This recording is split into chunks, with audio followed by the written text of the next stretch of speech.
Chapter 8, Induced Transition. Have you ever had a day that started with something small? A bad comment, a traffic delay, a strange mood, and before you knew it, everything was unraveling? A conflict appears. You feel drained. The tone of your entire day shifts. What if I told you this isn't random? In transurfing, it's called an induced transition, a shift into a negative lifeline triggered by emotional imbalance.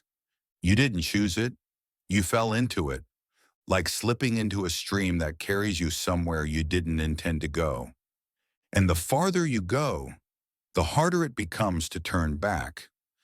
But there is a way to break the spell if you know how to catch it early. Let's explore how it works. Everything in the universe vibrates, including you. When your emotional state shifts, so does your frequency, and your frequency determines the timeline you're resonating with. That means when you linger in fear, guilt, or frustration, you start syncing with a version of reality that mirrors those emotions. This is the beginning of the induced transition. At first, it's just a mood. Then you attract more things to feel that way about. You say, see, I knew this day was cursed. And now your thoughts and the external world are reinforcing each other. This is what Zeland calls coordination. But in reverse, you're unconsciously coordinating with a negative script.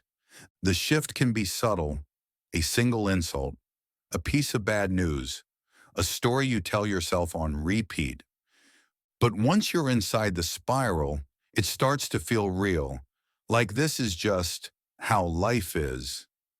That's the trap. You think you're seeing reality, but in truth, you've tuned into a different lifeline. Now it gets deeper. When you enter an induced transition, you often fall under the influence of a pendulum, a collective energetic structure feeding on emotional charge. Pendulums love drama, conflict, judgment, fear.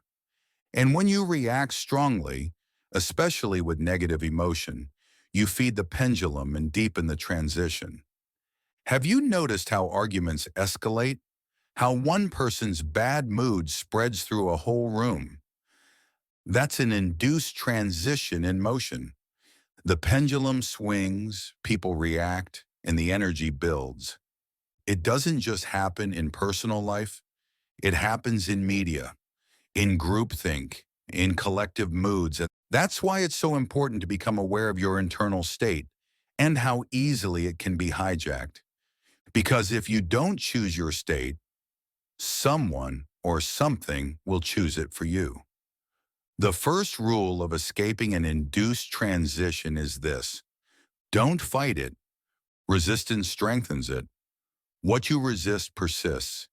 Instead, you have to step aside.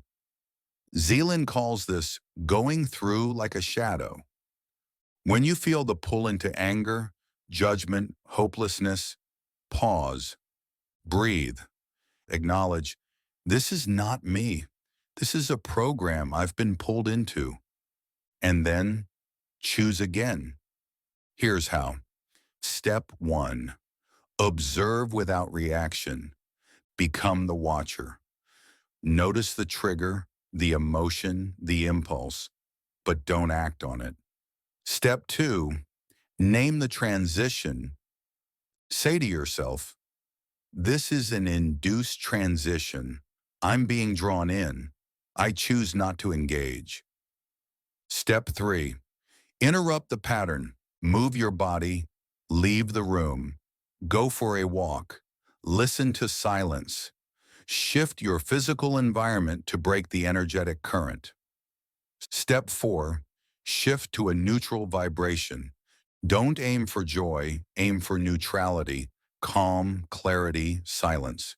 From there, your signal clears, and reality begins to shift back. It's not always instant, but the sooner you release the reaction, the sooner you return to your path. The truth is, you will encounter negativity. You'll feel down. You'll get pulled. That's part of the game. But now you know your energy is not the world's to take. It's yours to guard, yours to refine.